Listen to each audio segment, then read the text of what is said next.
बच्चे अक्सर दो वजहों से रोते हैं। एक, जब वो कुछ डिमांड कर रहे हो। दूसरा, जब वो इमोशनल डिस्ट्रेस में हो। अक्सर पेरेंट्स दोनों में डिफरेंशिएट नहीं कर पाते, इसलिए उनको ये भी नहीं पता होता कि दोनों को हैंडल करने का सही तरीका क्या है। अगर बच्चा इमोशनल डिस्ट्रेस में है, जैसे कि उसे चोट लग गई है या वो हर्ट हो गया है, तो उसको सिर्फ प्यार की और अंडरस्टैंडिंग की जरूरत है और यूजुअली इस चीज से सिचुएशन हैंडल हो जाती है।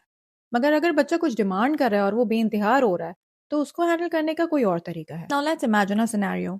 आप एक शॉप में हैं। बच्चे ने बोला उसे एक टॉय चाहिए जो कि इंतहाई एक्सपेंसिव है और अभी आप नहीं बाय कर सकते।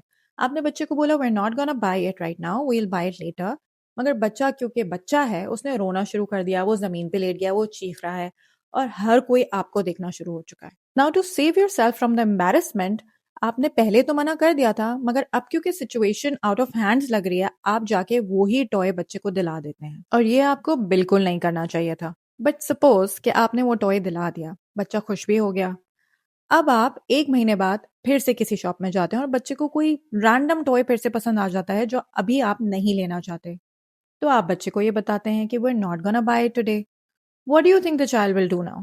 Based on his past experience, he knows कि अगर मैं रोऊंगा, धोऊंगा, चीखूंगा, तो मुझे ये टॉय मिल जाएगा क्योंकि मामा और बाबा एम्बैरस नहीं होना चाहते। जैसे ही वो डिस्कम्फर्ट में जाते हैं, मुझे वो मिल जाता है जो मुझे चाहिए है। So the first thing that you need to know is to be comfortable with the crying. Let the child cry. बच्चे रोते हैं, लोग आपको देख रहे हैं तो देखने दीजिए, क्योंकि हर इंसान का बच्चा किसी ना किसी पॉइंट पे उनको एम्बैरस करता ही है और हर बच्चा दुनिया का रोता ही है। The second thing that you need to remember is that a no is a no. जब आप उसके रोने धोने के बाद हाँ बोलते हैं, तो आपकी नो की वैल्यू बिल्कुल जीरो हो जाती है। अकॉर्डिंग टू चाइल्ड साइकोलॉजी, बच्चे जिनको बाउंड्रीज पता होती हैं, वो अपने आप को आराम से रेगुलेट भी कर लेते हैं और अपनी टफ इमोशंस को हैंडल भी कर लेते हैं। I hope this helps you. Thank you.